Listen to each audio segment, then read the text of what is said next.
So you insinuated when I asked you about Spider-Man Into the Spider-Verse 2, you insinuated that because you were going with a friend, you'd already spoken to a friend about going. Yeah. So like, why could we all not go?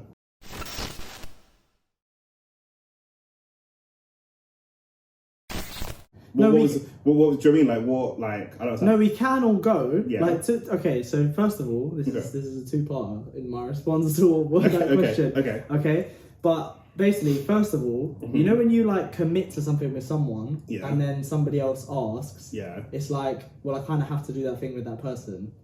I don't know. I don't think you don't ever get that. I'm not as popular as you. No, I'm not popular. You're always busy. I am always busy. I don't know why. I need to have someone like actually following me. Yeah, following me around and being like, you're wasting time here. Because you think I'm more popular than you. But I have way more free time than you. No, you are. What? How? How are you got so much free time? Every time I talk to you, you say you're busy. No, but you're more busy than me. When have you ever called me and offered me to meet up or do something? I don't call you that often, to be fair. When have you ever messaged me and to do something and I've been too busy?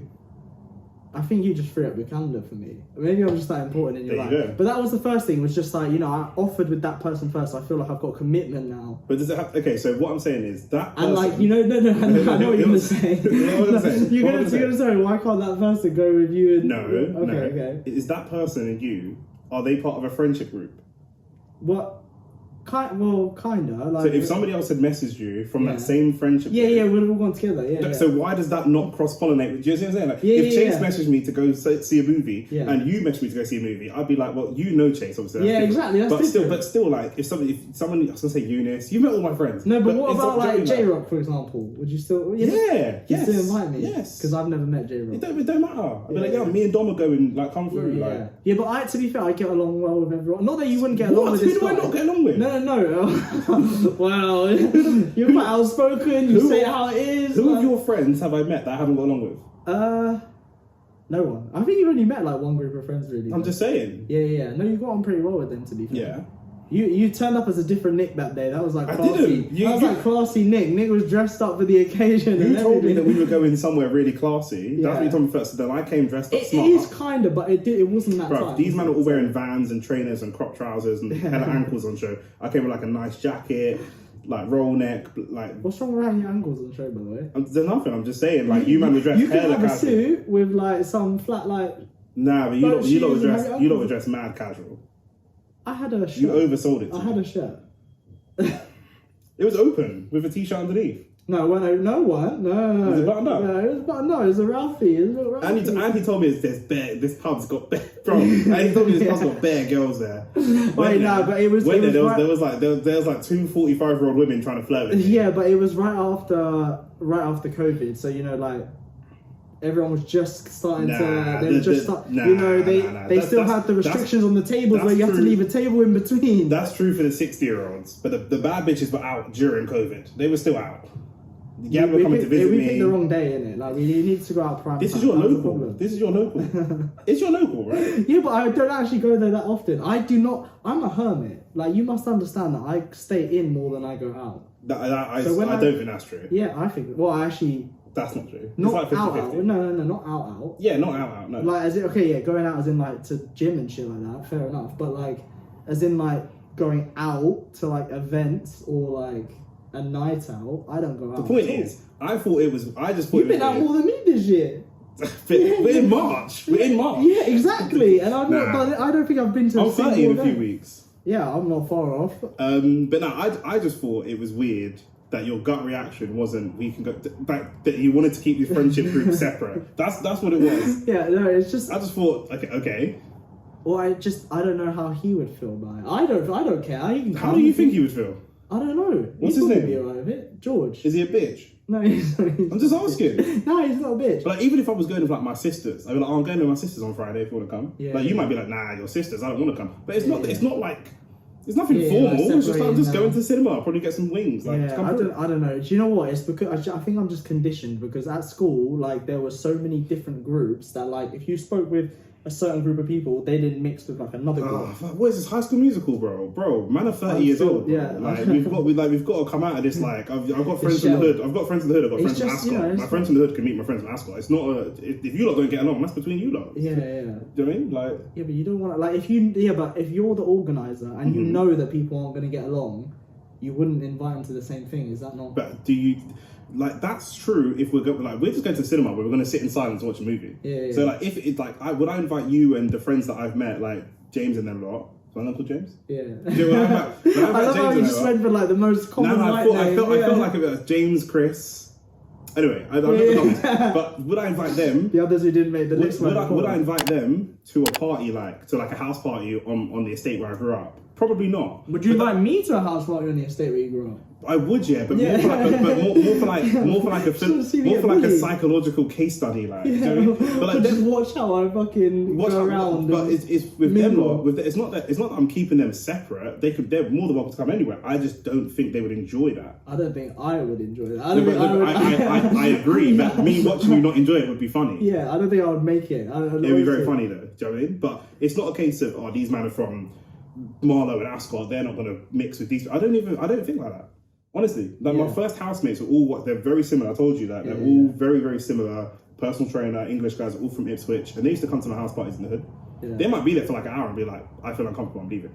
But they're more than welcome. I'm like an overthinker, so I'll hear that you're inviting me to a party with the hood or the people from the hood, and I'll be like, "Nah, I'm gonna be. I feel uncomfortable just." That's fine. If you don't want to come, that's fine. Yeah. But don't ever think if I'm going somewhere you're not welcome because you're from over here and these people. But that's another thing as well. That's great. That's great because even when I went to Dubai of Khaled and when I showed you the Dubai, you lot both of your reactions were like, like you didn't say it in these terms, but you were looking at the promo videos like. There's a lot of black people there. I don't know. But I don't know. I've never been to a place that's like dominated by the black community, so I just don't know. How do you think I feel? No, exactly. In a place that's dominated by the white community. Of course. It's like it's the situation's like reversed in a way because like England's like predominantly white, but like I've never been in that situation, so I don't know if I'm like welcome or like. But you don't feel any way about inviting me to events or situations and putting me in a position where everyone's white and I'm the only black person. Well, you can make your own decision, can't you? You can make your own decision. Yeah, but cool. I don't know. It's true, but also it's like the same thing. Yeah, I know. And he can make okay. Well, all right. If you feel some type of way about it, funny. I thought it's like, bro, if we were all at football, you would question it too. If we were all at football and I said, yo, J-Rock, there's a party in the ends blood Friday. It's like, yeah, cool. It's like Zab, Chase, party Friday in the ends. It's like, yeah, cool. And I was like, yeah, well, Dom, you cool, yeah. You would, even if you were joking, you would be like, do I not get an invite to this party? Yeah. Do you know what I mean? Yeah. But I don't like, if I'm inviting you to a party, I know it's somewhere you're going to be comfortable.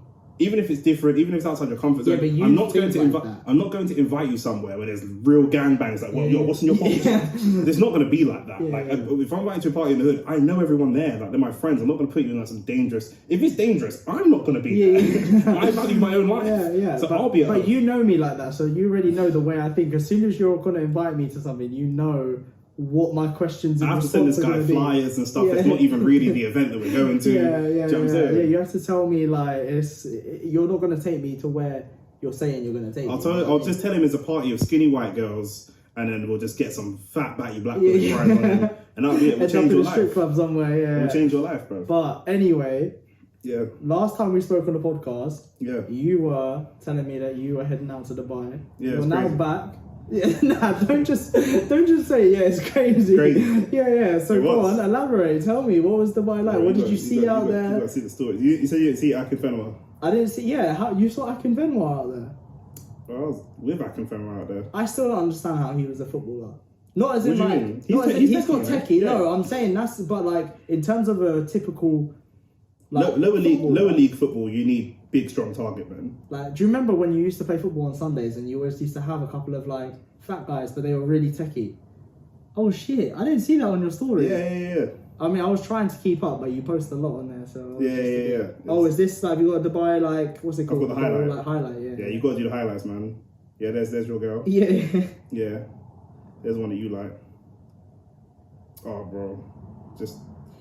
Yeah. X still rocking the Gucci headband. Of course. Bro, that headband is dead, bro. I told him, bro, you got to take it. I was cussing this man, telling him, bro, get that shirt off, man, that Chelsea shirt. Do you know what I'm saying? They gave away a 20k Rolex. They just gave it away? They gave it away. Was that a party? Like, did you have to, like, raffle it? Or? They were like... Do you know what I mean? No, you have to wrap it. They said like whatever. Why is that funny? It could have been like a giveaway. Do you know what I mean? People might have spent like hundreds of pounds to get a chance to win the Rolex. Why is that fucking funny? Sorry, am I still living in like a low income white fucking background or something? It just reminds me of Did they play bingo as well? It just reminds me of like the school discos and the tombola and the tickets. That do you remember the things that you used to put around your wrist? The little like the. What are they called? Glow stick things. Yeah, glow stick things. Do you remember the little sherbets? Yeah.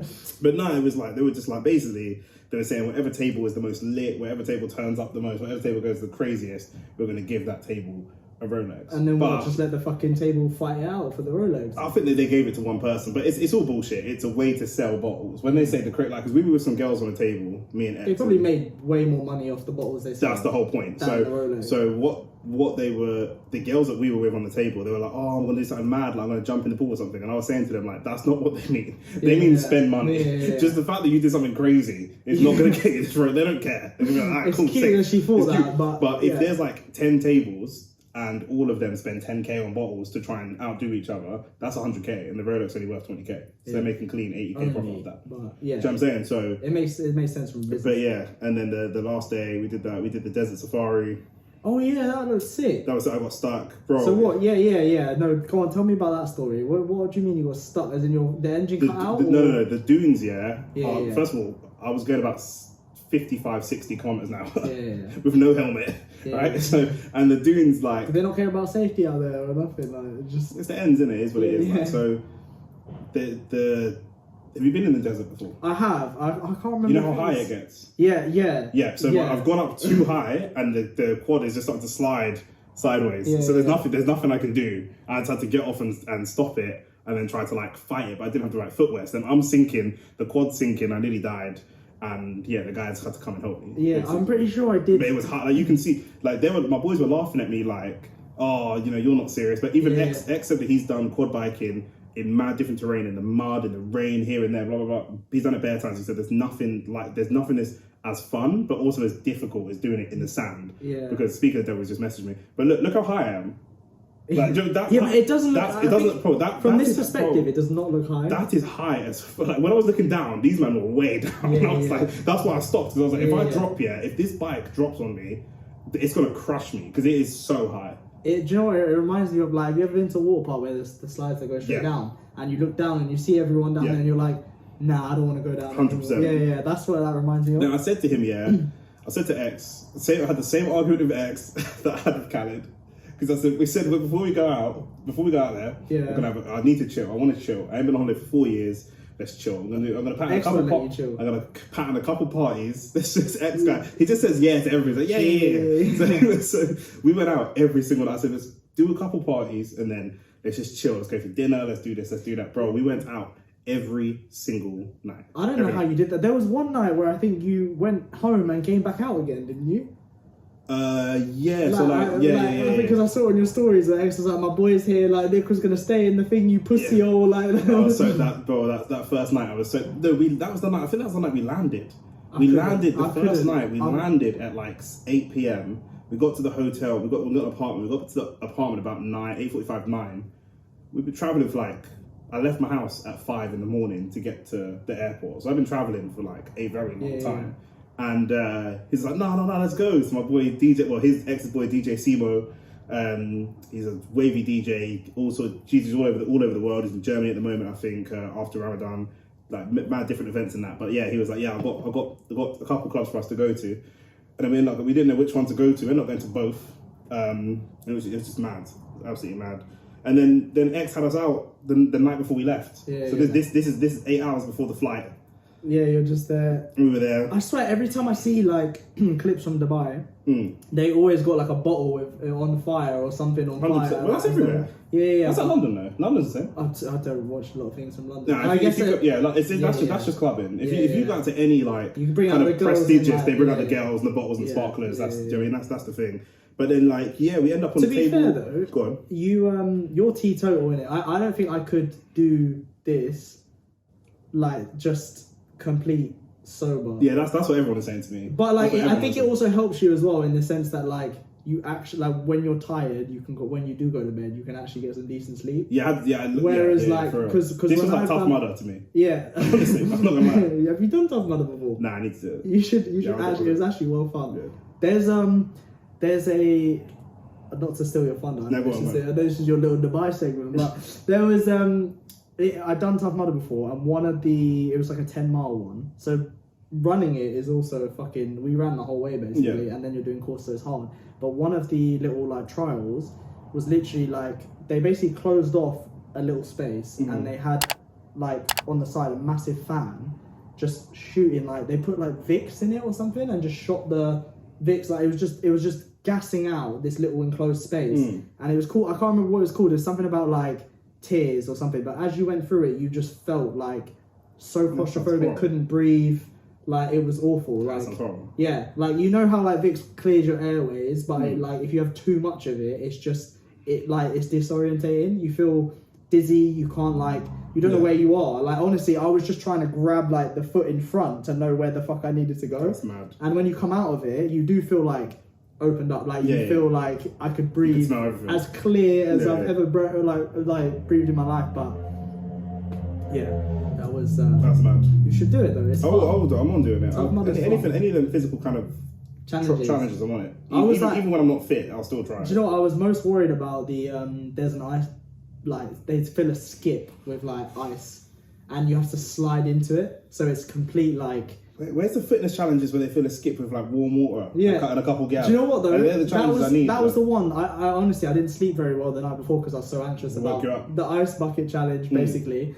And when we did that one, it was a really hot day, so they filled the thing with ice, but all the ice melted, and by the time we got to it around like midday, it was fine. Like it felt like it was nice because you were sweating your balls off that you wanted to get in there. Yeah. But like I'd want to do it again where it's probably like raining or cold and you have to go into ice. That would be They have like ambulance and stuff on the side. I know, for sure. Yeah, just in case. Yeah, they have to. That shit's crazy. Because people have seized up in the. But also, people going in with like different levels of. So I'm imagining you seizing up. Why are you imagining me seizing up in the ice? You in the skip, just seizing up. That would be hilarious. No, that would actually be hilarious. Look at the friends I've got. No, I'll help you out. Unless I seized up, then we're both fucked. Thanks. Nah, but yeah, go on. Sorry. No, that's cool. Basically, the end like this is the last night. We end up on a table with like he's DJing. We're behind the DJ booth with Charlie Sloth. He's proper cool, really sound guy. Could you ever do hella gala, just like unbelievable. Could I ever do what? Like a DJ lifestyle? What do you mean a DJ lifestyle? As in like constantly partying every night till late. Nah, but early hours of the morning. It depends. Like when they're a big DJ, they don't like he didn't like when you're a big DJ, they don't do the whole set. Okay. So he's not there. Say the club starts at 9 and it ends at 4 in the morning. He's not there for the whole thing. Do you mean his set might be midnight till 2, midnight till 3? Yeah. Do you know what I mean? So he's only actually doing 3 hours. When you're the headline, you do earlier on? I think like kind of in the middle, whenever the latest time is. So you won't be there at the beginning, you won't be there at the end. You'll be there at the bulk peak time. Yeah. So they'll want to, because obviously, you know, like when you go into a club, like it's kind of dead at the beginning, kind of dead at the end, but that middle part is like the crazy part. Because when you go to like a concert, obviously headline is like always the end of the show. Yeah, right of course. At the end. So I was just thinking like if you're headlining but a DJ, you don't want to go on when people want to leave. The crescendo of a concert at the end, whereas the crescendo of a nightclub is in the middle. Yeah. Do you know what I mean? So, but yeah, he was in there for a couple of hours. But yeah, he was proper cool. There's some unbelievable girls with him on his table, and these like the people that we were with. Yeah, bro, it was just great. And then here, this like 4 or 5 hours before my flight, bro, I had to go get some snacks from the shop and get ready to leave. And that was it. Like literally, I had about 45 minutes sleep, and then obviously jumped on the plane and watched Arsenal on the plane. Yeah, they actually had the game. They had the game live. That's mad. I never. Yeah. Whenever I've gone on planes, if it has entertainment. Have you flown Emirates? No, bro. Next level. But like, where do they normally fly? They fly everywhere or just? No, but like, do you get like. I was actually thinking like because I was thinking mostly like, Middle East. Yeah. But obviously that's what like Turkish Airlines mostly fly in that region. Yeah. I was trying to think of I was trying to literally think of an example that wasn't like British Airways that flew like different countries kind of thing. Yeah, but British Airways is British Airways. Yeah, so yeah, still, I know. So it would, yeah, of course. But I just so that's Emirates Airways. Leave me alone, right? But yeah, the flight was cool. There's bare lights. So obviously I'm watching it. I was wearing my Arsenal shirt purely by coincidence. I didn't think it was going to be on. It was a coincidence. It was. I was getting played home. Because you knew you were going to do the reaction afterwards. So no, I had my Arsenal jumper like at home, so I could have put that on top of whatever I was wearing. I did not want to do that reaction video, by the way. I was tired. I got public transport home because of the email I got when I was out there. I thought, let me save my money. Yeah, so I got public transport. I didn't even get a cab. I got tube to Hounslow and then a bus home from Hounslow. I was like just dead, like completely falling asleep. Yeah. By the time I like forced myself to do the video. But when obviously I was wearing my Arsenal shirt, and then when we scored the first goal, I heard bare like yes, like so I turned out it was bare Arsenal fans on the plane. That'd be like worst nightmare if it was like Man United. But that was X. Yeah. X was just there like because we just watched them draw 3-3 the day before. Yeah. I mean they're in disarray at the moment, but that's a whole. They're always in disarray. Yeah. They're in top 4. No, I know, but like, this is a better disarray than other disarrays we've seen from them. Do you know what I mean? Like it's just what it is. What it is. Yeah, but the whole holiday was sick, bro. Like I need to take you out there. Was it one of your out of all the places you've been in the world? Like, is that a highlight for you? Is that like up there? Is that one of the best? I mean, like it is. Yeah, it probably is. Because like they're all good for different reasons. Yeah, but is that like? I was just saying, like, what makes that holiday like particularly special for you? Was it like? Is it because it's the lifestyle that you kind of want to live? So it's like no, that's not the lifestyle. Like if I was, you don't want to live that. If I was, to be fair, do you know what, that holiday. Do you want to think about the holiday? Yeah, I could have done that holiday. Obviously, I wouldn't have X. It was extra lit, but I could have done that holiday with anybody. Yeah. Like me and you could have done it. I could have done the holiday with my sister. I could have done the holiday with my brother. I could do a holiday with my girl. Yeah. Like that's what's sick about Dubai. Like you can go there with anybody, bro. Like I was gonna take my nan there. Like honestly, like it was the whole thing was just sick. Obviously, did you see any like the famous landmarks or anything? Well, our apartment looked at the Burj Khalifa. Oh, okay. So it's from. So at least you saw that. Yeah. From my I was gonna take X up there. But he's got a fear of heights. So look, this is because I was trying to get some work done. Oh, you actually brought a book out there with you as well. Yeah, I took 2 books. I took Harry Potter. And then look, there's the Burj. The Burj. Which Harry Potter are you reading? Is it still Chamber Secrets? I haven't had time. Every time I've gone around this guy's house to record a podcast, I see the Chamber of Secrets. I take it out with the intention of reading it. You must be reading like literally. I'm not reading it. In the chapters. I don't think I picked it up. You're reading the word like Harry, and then you just stop. Yeah. So I start reading like right late at night when I'm tired. But that's like apparently that's one of the best times to read though. Yeah, it does. It does. In terms of like, tight, well, it's hard because obviously you're tired, and then the act of reading just makes you more tired. Yeah. But like, if you're someone with like a really overactive mind, like reading just takes your mind. Like you're not thinking about the next day, what you got to do, what you didn't do today. Yeah. You're not stressing. Like you're in a different world, and then it just helps you get to sleep. But question: have you done any pool parties? No. Once you start going, because I was doing pool parties in Dom Rep, pool parties in Dubai, obviously a few of them. Yeah. Like, man, like I'll happily never walk in. You know, you're saying like, this kind of lifestyle you want. Obviously, I'm not a big party person. I'm not a big clubbing person, all that kind of stuff. But that holiday would be like, if I got into a serious relationship, I would love to do that exact same holiday again with my girl. Exactly the same. All the parties, the dinner, whatever. Like that shit with my girl would be sick. But after doing all these pool parties, I could happily never walk into a stand-up nightclub ever again. Yeah. You prefer like the day parties and the pool parties and that when the sun's busting, and then go for dinner in the evening and go home with snoo. Yeah. That's like that's 10-10 to me. Sorry, every time you say snoo, I just think back to the future. 100%. 100%. The women with the single, the side parts. Do you know what I mean? Like these like clubbing out here, and everybody's cool. Everybody is cool. Like man, them are chatting to you. Like they're the kind of people that I'm not going to try and make you sound racist, but some of them are the kind of people that you would look at and be like, a bit nervous about these people, but they're cool. Everybody's friendly. Everybody's just on a vibe. Like people, even the guys, like in London, it's just super antisocial when you go clubbing. Yeah. Whereas in Dubai, I feel like it's antisocial anywhere you go in London. At least from my of experience, course, people for headphones sure. in. You know, just like 100%. nobody wants to talk to anyone. But Dubai is like every girl will just come up to you and just start talking to you. You ain't even really got to like try and think like, let me think of like a chat up line. Like when you're at the pool party, everyone's just talking. Everyone's just talking. Like there was a big gust of wind and there are these big flamingos and me and X having drinks, yeah, and the flamingo just flew at me and fucking like managed to catch it, but it nearly smashed me in the face. And then there was some girl that was like, I'm sorry. I was like, nah, you did that on purpose. I know you did. And then we ended up just talking. Yeah. Do you know what I mean? So a big group of girls. Organic. And it was, bro, everyone's just so organic. It's chill. Yeah. Like, but then, like, is that just a product of the environment you're in? Like, everybody's there on holiday, so correct. Everybody's like chill. Like 99% of all people are expats. The guys we were with on the last night were from there. But most people are expats. Yeah. Lots and lots of people are British. People are out there to have fun. People are out there to make money. People are out there work it. Like everyone's out there with a goal, and a lot of your goals are going to overlap. Yeah, man. I mean, no one's really trying to. It's not an argument situation. It's not. Do you know what I mean? Yeah, because like I feel like it's just it's easier to be relaxed when you're away from home. Like when you're 100%. in your home environment, you're always thinking about the stresses and things you got to do, and like there's so many things going on in your head. Whereas when you go in holiday mode, like once you're there.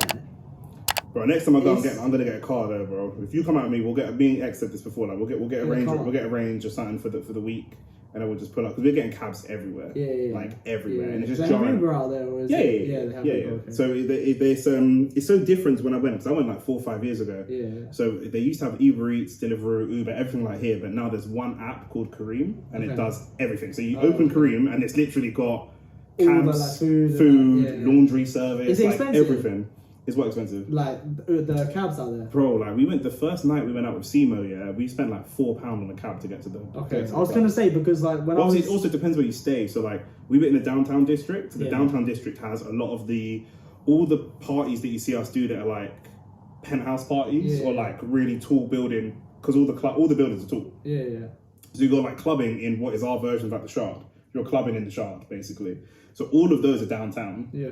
But then when you go over to the Palm's where all the fancy hotels are with the pools. So whenever we went to pool parties, they're always around the Palm. That's like a district of Dubai. So if you stay there, depending on what you want to do, if me and you just want to do bare pool parties and we were staying at the Palm, everything's walking distance. We wouldn't even have to get a cab. Yeah. But because we were split between the Palm and downtown, so it's like a little bit back and forth. But yeah, bro, once you just jump, like you can just rent a car and they drive fast though. Yeah. But I'd be calm. I was curious because like when I went to Brazil, like the Ubers were so cheap that I felt like you're robbing them. Yeah, 100%. Like genuinely, like minimum spend there is like I can't even remember what the currency is, but like very cheap. It was like the equivalent of like 50p here. Yeah, it weren't that cheap. But there's a couple of cabs that were like £12. Yeah, there were some cabs that were like that, but it weren't here. Minimum's like 5-6 quid. Like you no one's gonna. I'll spend £7 getting to the station. Yeah, no one's gonna spend any time picking you up if you're gonna give them 50p. 100%. There's no fucking way. But yeah, it was sick, bro. It gave me a proper good boost. Kick up the arse kind of thing, like I was doing cool before. Like the good thing is like business just started picking up before I went out there. And it was one of like I was like, fuck it, I'll just spend the money, let's go. But then now business is picking up. I'm working with Dan and Ryan and like that's just giving me such a big boost. A big boost. So Canary Wharf next year, 100%. Canary Wharf. 100%. That's where you're 100%. 100%. You want to be in that district? 100%. 100,000,000%. That's like I was gonna say that's like what was it called? Like, you know, in Wolf of Wall Street, like the main area, like Manhattan. But like that's like the financial district in like that's kind of like what Canary Wharf, isn't that like? But everyone knows what Canary Wharf is. Yeah. Well, okay. Right. Who are you just describing? I don't know. I was just to me basically because I don't really know London that well, and I don't. I've been to Canary Wharf before, but isn't that like where all the main like banks and it's the bank. It's the main financial district. Yeah. Okay, that's what I was just trying to get that across. I thought I was just wondering who that was for. I don't. For me, maybe. I don't care. Like the viewers wanna. Right, I'm educating myself as well here. Do you know what I'm saying? Like, how's things been with you while I was away? Because a few people get upset at my snaps. What do you mean? They say it's rainy and snowy and it's miserable and it's the UK and like weather-wise, like I don't know what you expect. Did you expect it to be fucking nice and warm? Like if you're waiting for sunny spells, you'll be waiting a long time. It's late March. Yeah, but you're still gonna have to wait till June or whatever. But in terms of like how I've been, pretty good actually. Like so before, like last time we spoke, I was talking about how I was about to be announced for Team LF coaching, and then the video dropped, and I've been pretty on it, like with my posts and just trying to get engagement with people, and it's just I feel like it's given me a bit of a boost in terms of like confidence as well. Like now I'm actually chatting to more people around the gym. It actually feels like before I felt more professional, more official. Yeah, before I felt a bit like an imposter. Like I was walking around the gym a bit like, oh, like I can't give that person advice but like just having been announced and seeing belief from like other people and like the responses I got, it just kind of gave me belief. Like, oh no, like no, I actually can do this. Yeah. So I just been carrying myself with a little bit more like, I don't know, just more swagger. Yeah, a bit more swagger, shoulders back, kind of head up, chin up, sort of thing. So yeah, it's going well. I mean, like it's got the post got a lot of engagement. We're still trying to get convert, and that's obviously the hardest part. And obviously one of the things that I struggle with most, because sales just doesn't come naturally to me. Yeah, I'm hoping that like because it's something I'm passionate about, it's something that I can like almost not try and sell, but you sell because of how much you care about the person, kind of thing. Like I actually genuinely care. Like when I speak to people and they say they struggle with this, that, the other, I'm there like trying to advise them and help them, and hopefully they buy into that rather than me being like, oh, do you know what you need? You need someone to watch your diet. You need someone to give you a training plan every day. That like just like rather than selling from that kind of place, which is what it felt like when I was in like tech sales. Yeah. To like actually being like, no, look, I can really help you. Yeah. Like, I could like, do you know what I mean? Like once you get your first case study, it'll be different. Like if you get someone like, so for example, J-Rock's got a wedding coming up in September. Like you get with someone like him, and you create the whole persona and all that kind of stuff. You would say like, this is what we were able to do in 6 months because he had a wedding coming up, whatever. And people always have something coming up, a holiday, a wedding, a christening, whatever. You know what I'm saying? Even if they're divorced, they want to make the extra. There's always got to be some kind of thing that they're going to look for in like the diary. A narrative, some sort of narrative that you have to create for them. And you know, sales is all about storytelling. Yeah. Well, my cousin signed up, and this is his first week. And not Gabby. Not Gabby. Okay. Nah, Andre signed up. When you use her first name like that, it's just like it's like you know her but you don't. Like it's just the way you say it, just it doesn't come naturally. Like it's giving me a little like, what's it called? Like a little like a shiver up my spine kind of thing. I don't know because I don't know. It just I'm sorry. That wasn't even me knocking you. That wasn't me. It was. It's on camera. I was shuffling in my seat. Yeah, it was like mild aggression. It was like micro aggression towards you. But no, like my cousin signed up. Andre, he signed up for this week. He just signed up this week. Yeah. He's actually got like funny you mentioned that because he has got a wedding in September. He's want to get married. Yeah, we've spoken about that before. So he wants to lose a bit of weight. Everybody's getting married in Portugal this year. Everyone's getting married in Portugal. Has Portugal always been like a wedding hotspot? I don't think so. I don't. Like, it just so happens that these people are all Portuguese. Yeah, like boys, like girls, my Portuguese. family. Okay, J-Rock's missus is Portuguese. Obviously, your family's Portuguese. Yeah. Okay. So I feel like that's because I've never known it to be like a wedding hotspot. We did 3 weddings. Yeah, 3 weddings, and all in September as well. I don't know. Like it's actually just it's kind of mad. This is the 1st of September. We got that's when I think my cousin's the 2nd of September. So I'll be out there. I said this to you last time. Yeah. So if you, we'll actually be out there at the same time. I just need to know where the venue is. But what's your cousin's name? Andre. What's it? Oh, okay. Yeah. I've said it a few times now. I was making sure that like you're not related to J-Rock's fiance. Oh, no. Do you know what I mean? But obviously, that J-Rock's not married. Yeah. Maybe unless but all these weddings in September. But that's his case study. Like he wants to lose weight for that. He's got like a photo shoot before that as well. So ideally, he wants to be a bit leaner before then. So hopefully, like after a few months of working together, that will be kind of like where I generate that case study. But I think it's all just about building evidence for myself to prove it. Because I can do it for myself, and obviously I know that, but everyone's situation is different. Everyone has different struggles. Like some people are parents, some people just lack motivation, work schedules, busy people. Like some people just have cravings for food and like that's their crux or like something that they enjoy, so they don't want to get rid of. Yeah. So it's just all about making it work. But obviously, you're just starting. Do you think that you would want to go bigger into general life coaching? Like it's in sort of like mindset coaching and stuff like that. I guess you could say just someone like a James Smith is more of like he's transcended being like a fitness coach and has moved more into general sort of life coaching. Yeah, I think, do you know what, like it's interesting because a lot of the sort of self-help books that I read are very sort of mindset focused, and I think that's something that I struggled with a lot and still battle with daily. So I think like it would be quite nice to like overcome it and then be able to coach people and help people with that. Yeah. So like I feel like doing sort of fitness and mindset coaching would be, I don't know if I'd ever want to do sort of the business coaching side of things. I never say never, but like I'm still learning a lot. I wouldn't say I'm anywhere near. I've seen some people that are fitness coaches that's like, they've messaged me and they've said like, they are basically helping people unlock the potential of their business through fitness. Yeah. Do you know what I mean? So I don't know, like maybe that's just a narrative that they spin or... Yeah, well potentially, but then also you've got the narrative that like, most successful people, one thing that they all have in common is that they work out in some way, shape or form. They're active in some way. Like that's normally how they start their day. Even if it's half an hour, they're always doing something for themselves, for their mind, for their body. So like to answer your question, I think I would love to move into sort of mindset coaching because I love that sort of stuff. Like my Instagram, if you check my reels, like it's all mindset focused, like motivation montages of training and stuff like that. So I do love training, and like I'm still learning more and more about it each and every day. Like just in terms of mechanics of the body and like how to perform certain exercises, I'm still learning. I thought I knew it and I had it down, and then someone will come along and be like, "Oh, actually, have you tried it this way?" And then it feels better, or it's all about like just the more you're in there, the more you chat with people, the more 100%. You learn, and then so I would like to do mindset coaching, but I think one step at a time and then work my way up. You're speaking about narratives.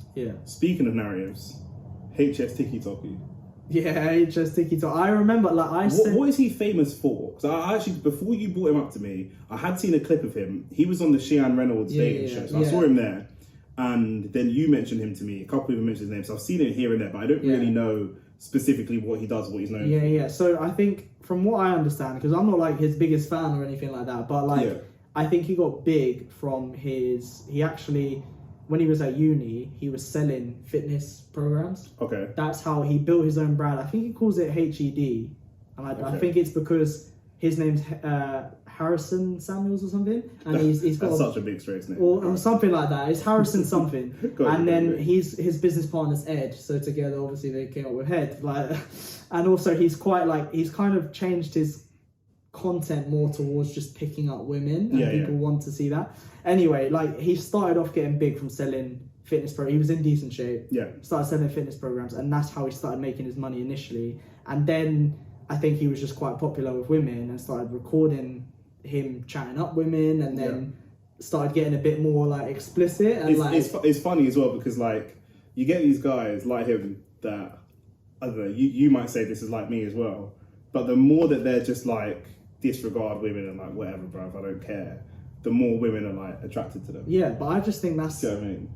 I think that's just like something inside a woman, like you want, it's so funny, you want what you can't have though, innit? But like, not even just women, anybody. They're happy to have like, they're happy to be one, if they, so it is, it's about value. Right? You know, value of some things are just dictated by whatever the value that you decide that it is, like art or something like that.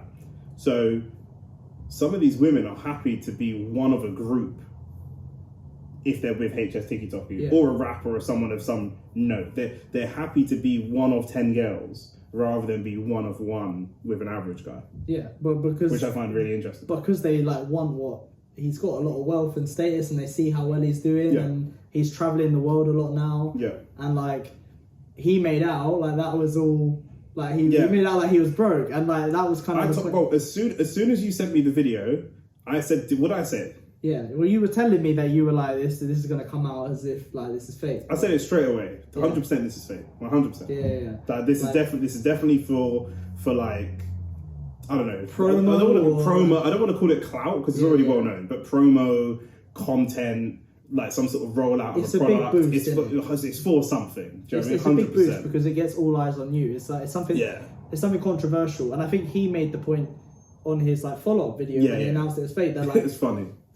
He's got a lot of haters, and people like when you're that successful, there are going to be people that are just jealous or just hate you for just the lifestyle. Wrong.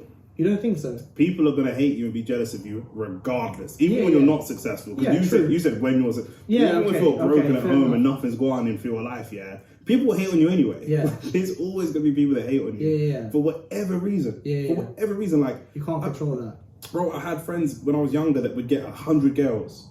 And I would get one girl, and I'd be like, "Oh, why has he got that one girl?" It's like they could have all the money, and I'd have a small piece of money, and they'd be like, "Why has he got that small piece?" It's like they want everything. They want everything. Of course, if you're HSTikkyTokky or somebody like that, is I hate calling him that. I need to think of a shorter version. Yeah. But obviously, of course, if you're him, then it's like that's magnified a lot, especially when it comes to women. Do you know what I'm saying? Like, Eunice used to say like there's 3 things that turn men crazy: football, religion, and women. Yeah. Do you know what I'm saying? And so we know a lot of men don't get women. So when they're on social media, see a man get multiple women, their heads are gone. Their heads are rattled, bruv.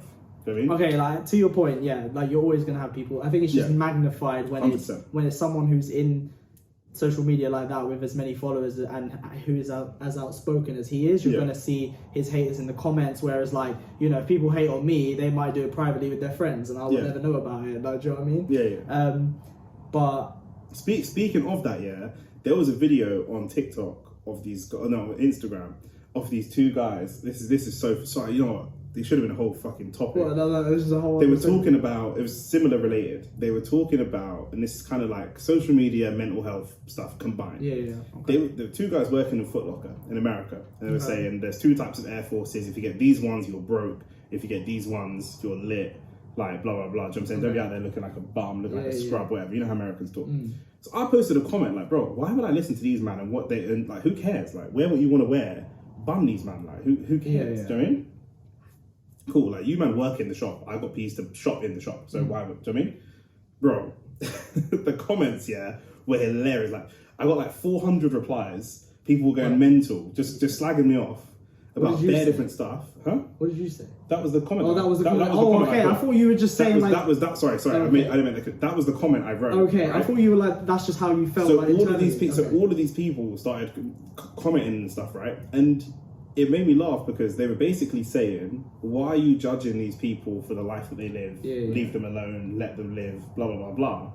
But they were also, in the same comment, slagging me off. Which doesn't make any sense, right? So they're going, they're working for a living, bro.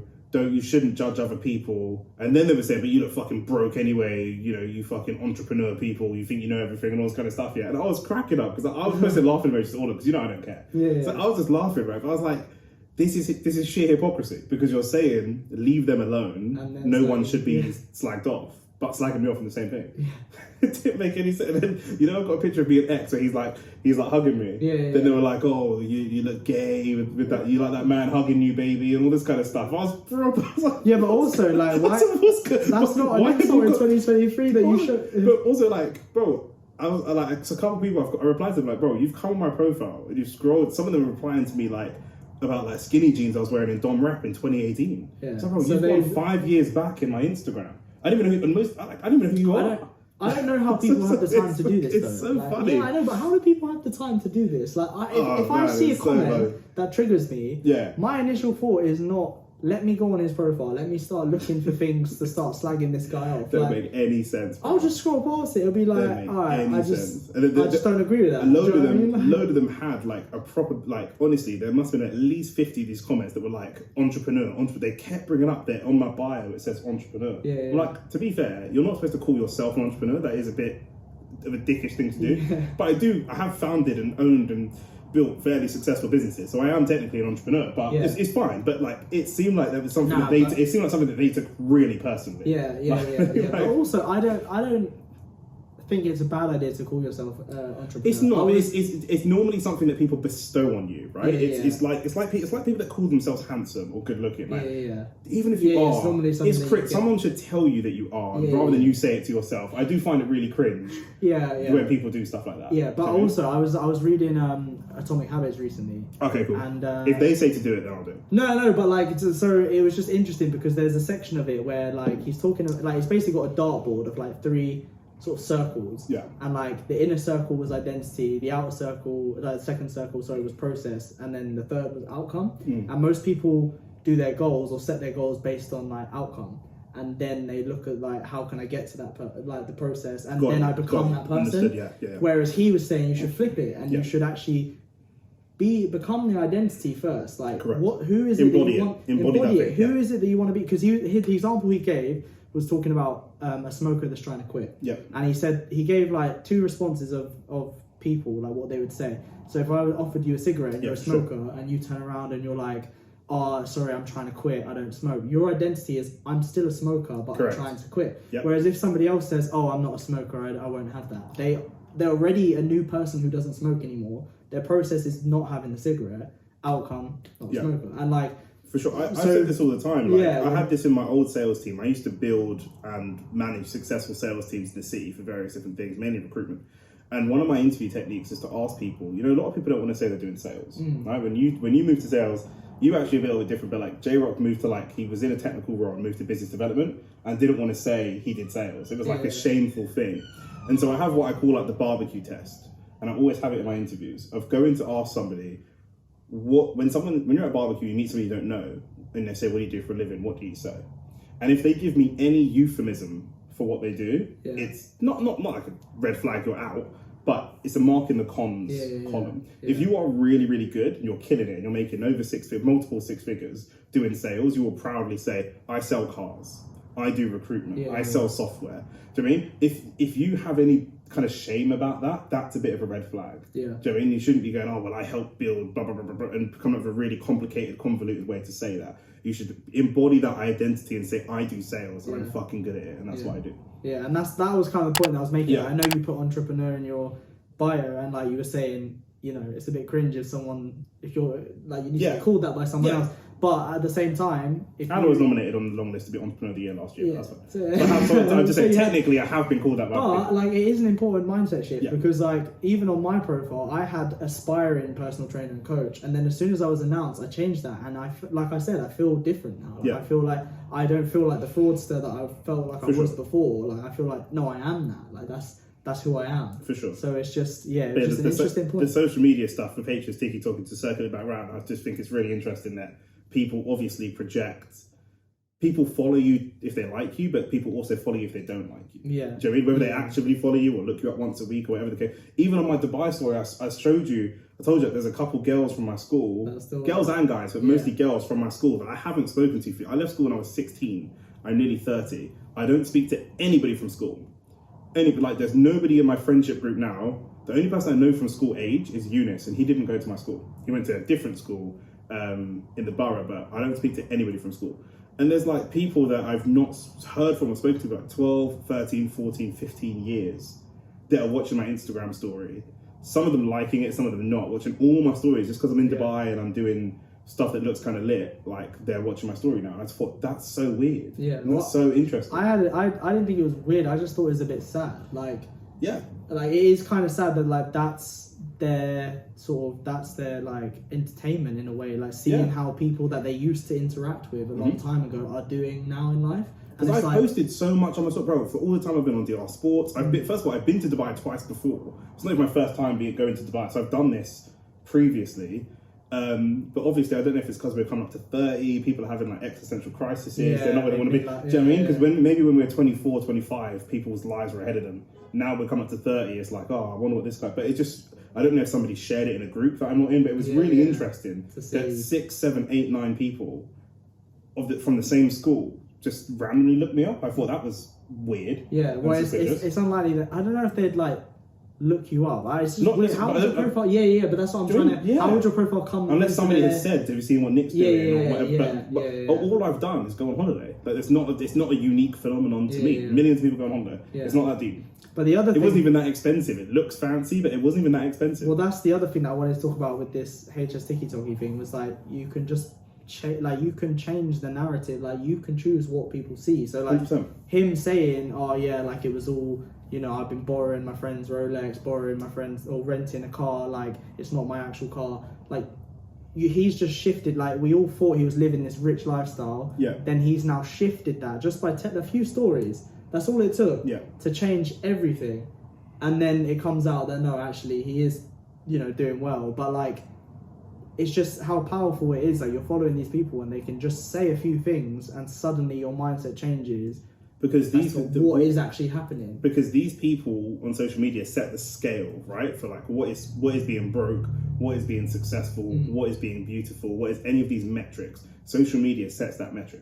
So it used to be if you have a Range Rover, you're successful. Nowadays, it's like if you don't have a Range Rover, you're broke because the scale has shifted. It used to be, if you were a certain size, you were good looking. Now, if you're a certain size, you're way overweight or whatever. So the scale has completely shifted, and I just think you have to live your life by your own set of scales and your own set of values and what's interesting and what's valuable to you. Do you know what I'm saying? You might not be a Rolex kind of guy. You might have a watch that's 3 times more expensive than a Rolex, but it's not a Rolex. But you talk to women who only recognize Rolexes because they're not of that, they're not of that financial bracket. Pusha T's got a bar about a woman that mispronounces the luxury brands that he's wearing. She's never shopped in the store. She doesn't actually know how to pronounce it. Do you know what I mean?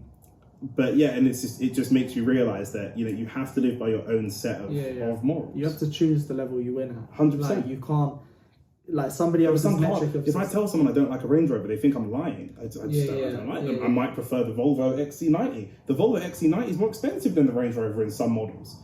People just don't believe, because that's the prestigious brand. That it's just like a smaller version's iPhone. Me and you both have iPhones. Lots of people always say, I have a Samsung because I like Samsung. Nothing wrong, I prefer. And people are like, no.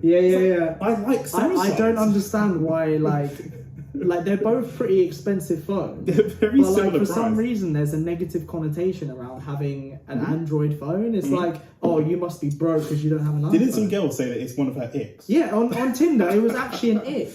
Like, she literally had it listed. Wait. Like, if you own an Android, swipe left. I'm like, we have to do a segment on women's icks, and we will do a segment on women's icks. Honestly, I couldn't believe it. Yeah. I was like, so you don't care about how funny I am, how successful I am, or like no, but like but like I'm just saying, like, all these things, like like how much hair I have or my hair, like, do you know what I mean? Like, all these things that I have. You literally care about the phone that I own. One of those people were like, well, you're clearly losing your hair. Cut it off, big man. It's over. I was like, I was like, I love how people just attack anything. They just attack anything. I have a lot of hair. Okay. I have to get haircuts every couple of weeks, mind you. Like, some of the stuff they say is hilarious, but HSTikkyTokky, and it's like, social media is just mad. It's mad, like, that people will follow you and want you to lose. They'll be waiting for you to lose. Praying for your downfall.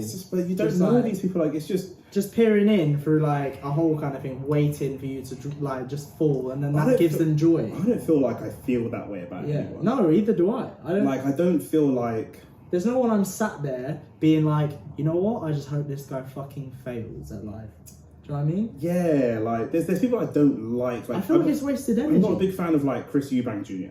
I'm not a big fan of him. But that's in a sports context. I want him to lose the sport, not lose like in life. Do you know what I mean? Nothing like kind of serious. I don't hold that type of energy to someone unless they've actively done something to me in my life. Of course. Then I'm like, I'll fuck you up. But just generally, like, I don't know, man. I don't.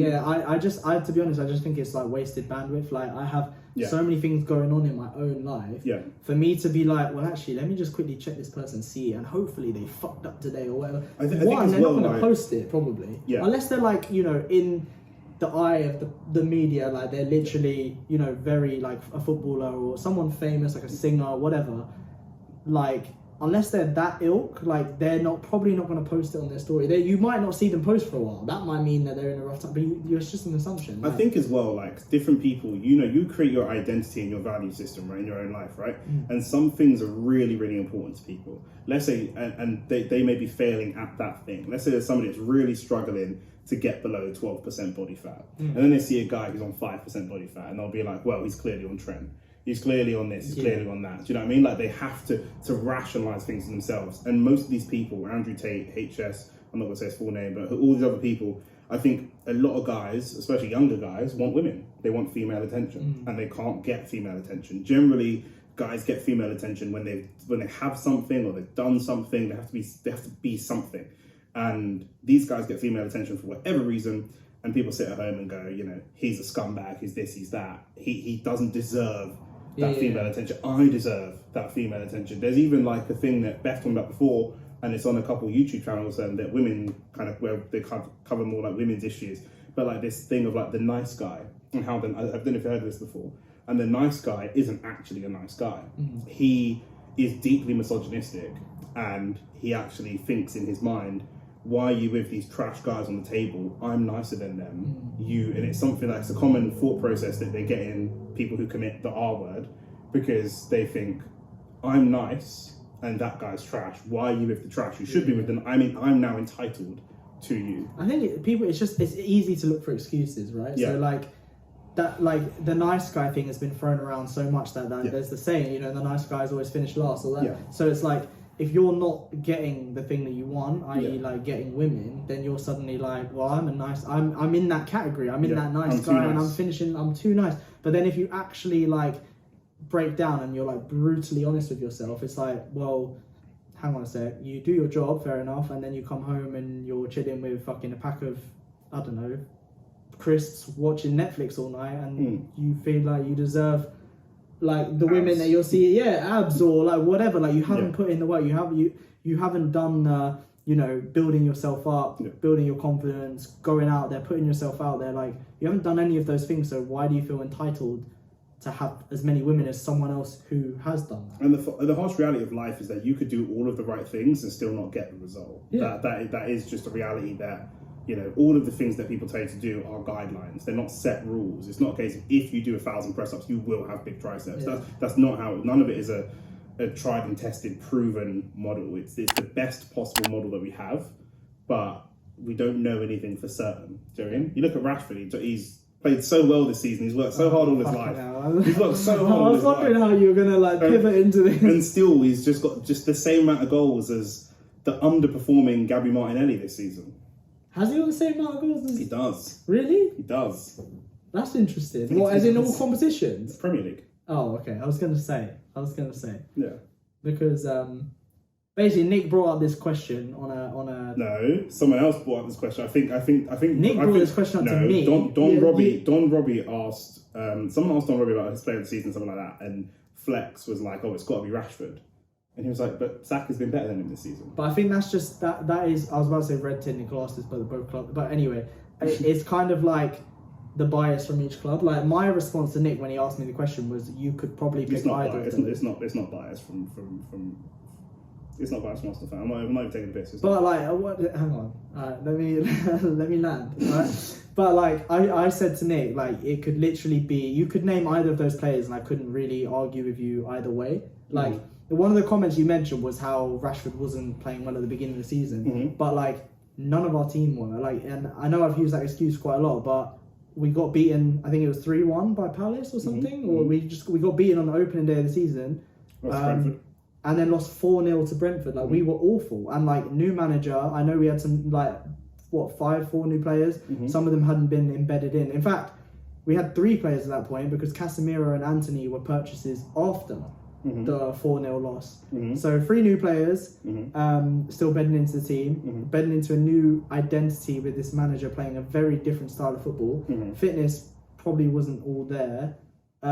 So I feel like as a unit we weren't playing well at all. And some of those things are things that would go in the column of making him not be as good as Saka. Saying things like fitness, that's down to him. But I know, but that's my argument for it. Like when you mentioned Saka had a better start to the season, I think he should. Not just a better start to. Well, first of all, you said you had 3 new players. So did we. We had 3 new players in our side. But Arteta has been working with your team for 3 years, 2 years, 2.5 years, right? 2.5 years.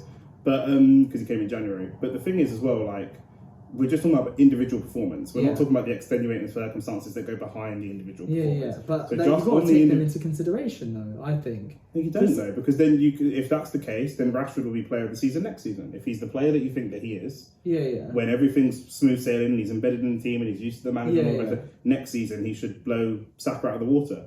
But what we can't have is Rashford having the same amount of goals. Rashford had the same amount of goal contributions in the league as Martinelli, and people were looking at Martinelli like he was flopping this season, and looking at Rashford like he was killing it. The reality is, there were parts of the season, you can go back and look at all the big YouTube channels that are United fans, there are parts of this season where your fans have been unhappy with Rashford's underperformance.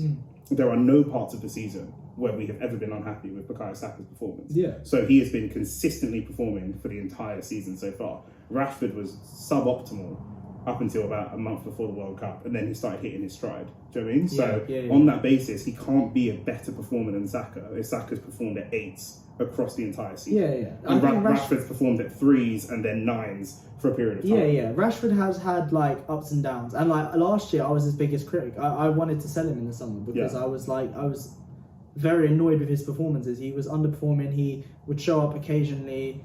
He often scored like the sort of like the second and the third goal when instead of the winning one or the one that actually like changed the game kind of thing. Like he wasn't an important player and he was missing easy chances. Like in the games where it did matter, he wasn't showing up. Like and that's not down to coaching. If he's in the position, he should be finishing those chances. That's just what, especially at his age now. He's 25, turning 26 this year. Well, that was one of the things that frustrated me most, is like people saying, oh, he's still young, but he was brought into the team at 19. He's had 6 years now at top level football.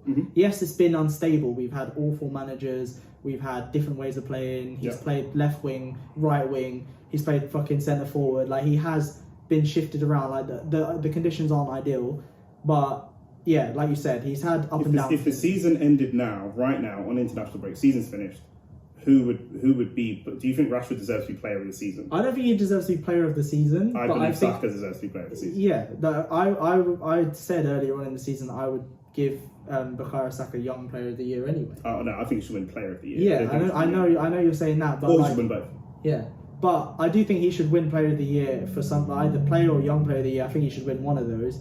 I just think like with Rashford, he has been important to like in the context of our season. 100%, but that wasn't the question. No, I know, but in the context of our season, like this is why I'm saying like you could. My answer is you could argue both. You can't. You can. I think you could argue both because in the context of our season, like without his goals and the contributions and the clutch moments he's had, we would not be in a good spot. Like we've relied on him heavily to put, like Anthony, as you've mentioned many times, not been productive up front. Like scored the occasional goal, but no assists. 3 or 4 goals. Yeah, Martial is not fit, so never is. He's made of glass. He's broken all the time. Weghorst, don't even get me started. The only goals he's scored are slide tackles. He's a Liverpool fan. He's awful, and a Liverpool fan. Touches the sun before the game. Like he had the wrong shirt on. Yeah. And then that's it. Like in terms of like Bruno's chipped in a few times, Casemiro's chipped in a few times, but other than that, like who's our main goal scorer? Is Rashford? 100%. But Ivan Toney's Brentford's main goal scorer. But he should not be player of the season. No, but like I mean, Rashford, in the same way. Yeah, but Ivan Toney hasn't had as good a season at Brentford as Rashford's had at United. It's heavily debatable. Has Ivan Toney won a cup this season? No, we're talking about Premier League. Okay, all right. You're just going to completely obliterate any of the other games. Any of the other games? Because you're not in any of the other cups. Yeah, but we're still in the FA Cup, still in the Europa League. I said if the season ended today. Yeah. If the season ended today... Nobody would win those cups. What are you talking about? We can wait till the end and say okay, but then you wouldn't win the Premier League either. Of course. So then would your season be shit then? How would our season be shit? Because when it ends, we're at the top. No, but you're not going. You said that the other cup. No. If it ends, no. I didn't say look at how he's. Look at you said we wouldn't have the. I didn't say it didn't matter. Okay, I didn't say it didn't matter. Now the narrative changes. I didn't say it didn't matter. Because it's all unraveling. That's why. Who do you think has had an individual better season, Saka or Rashford? So I haven't. The one thing I will say is I haven't watched all Arsenal games. I'll just be honest. So I don't know how, like. You know how, like, even in games you lose, you could have someone who's playing well. That's what I was going to say. Saka doesn't drop less. That's what I'm saying. Like you look at all your team and you're like, oh, the back line played shit. They let the forward line down. Saka could have been playing amazing. Did you see the Crystal Palace game?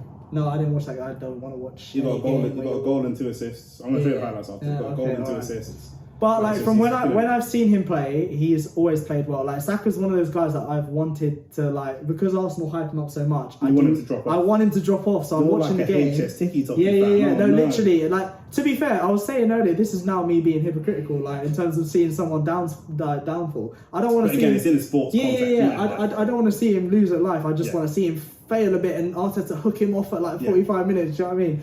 But he's always delivered and he's scored a world-class goal against you lot. Yeah, Rashford did as well. He scored a world-class goal. The goals in that game were those two were pretty good. Highlight real goals. Yeah. But if I'm taking into consideration everything you've said and when I've seen him play I do think Saka's had a better. If we were going to end it today, I think Saka's had a better. Yeah, I mean he's had an overall better season. Rashford's had a very up and at the start he's been sort of down, middle of the season fantastic, and now he's dropping off again a little bit. So that's the thing. He isn't someone that you can rely on. I know you guys are playing cup games as well, but across the league, he isn't someone that you can rely on for 38 games of the season. No, Bukayo Saka, I bet you £5 will end the season, and you can go Sofa Score or Transfer Mark to any Opta, anyone, and across the 38 games in the season, he'll be above a 7.5. I really don't like those apps for whatever metric you want to use. He will have a better overall season rating in the Premier League than Rashford because Rashford is talented, but because Rashford is so up and down. Whereas Saka, even if he's not scoring goals or getting assists, which he normally does, he contributes in so many different ways. Yeah, and that's why I would. That's why he's having a better. So I'm not saying he's a better player. Yeah. That's why he's having a better season. Yeah. That's why I would like I said, if you said any of them, I couldn't argue both. But if you asked me right now, I would probably say Saka. Yeah, and we'll check the stats. I think in the league, I'm pretty sure in the league, Martinelli has the same amount of goals as Rashford. I think in the league. I'm not sure about in the league. To be honest, Rashford. There was a point where Rashford was just scoring all the time. That was a short period. That was literally a month. We can go back and check. It was a month. Yeah, but he won player of the month twice in a row in January, February, I think it was, and then actually back in September he won it as well. Yeah, which was the month that you told me he was playing shit. You also said he was playing. I did say that because we had two fucking awful losses at that point. But Man United bias. How do you lose 2 of those 4 games in the month and get player of the month? It's conversations we have. But the reason, just quickly there, the reason why I don't like SofaScore and all those apps is because for some reason Harry Maguire, you know my thoughts on Harry Maguire, he always gets a 6 or above, no matter how bad he's playing. The bias will be like, it's a strong performance, and the commentators as well, they back him as well. They're like, he's a good spirit in the camp and all this, and I'm like, good spirit in the camp, that doesn't get you wins. Good spirit in the camp? Yeah, do you know what I mean? The day I hear that an Arsenal player is a good spirit in the camp, I mean, Gary Neville's still telling us that Zinchenko is not a leader because he has this English football hard man view of what it means to be a leader. Do you know what I mean? There's lots of different ways to be a leader. And being consistent on the pitch, he gives a lot of the team talks. He engages with the fans a lot. Zinchenko does a lot to be a leader, but Gary Neville looks at things in a very, very narrow. It's not always the person who shouts the loudest who has to be the leader. 100%. But these guys just have a very narrow view. Not only in England, but that's one type of what it means to kind of be a man. It's like being big and loud and rash and aggressive. The Roy Keane type. That's one type, but there are lots of other types. Do you know what I mean? Yeah. So it is what it is. Yeah, but when are we going to Dubai? When are we going to Dubai? When are we going, man? I don't know. When are you going to treat me out for? I don't know. Next year. No, that wasn't the year goal we set. You said was it holiday? What's it called in the sales world? Holiday goal. Yeah, we didn't say it. We didn't say that our aspirations weren't that high, but they should be. Yeah. I think next year at some point, summer next year. Next summer, Dubai, yeah. Dubai next summer. Okay. Cool. Anyway, what's your message for the podcast? Didn't I do it last week? I always do it. I do it every week. You don't do it every week. I do. You don't do it every week. I do it every week. You can do the message for the podcast because I ain't got nothing. Huh? I ain't got nothing. You ain't got a message. Wait. Give the message to the people watching that you would give to your new clients. Someone signs up with you. They register with your business. They register online. They sign up for 6 months of training, and you send them an auto hit email, and it hits them, and you go, "Welcome to the team." Bang. No, my message to the podcast would be that you become a product of your environment.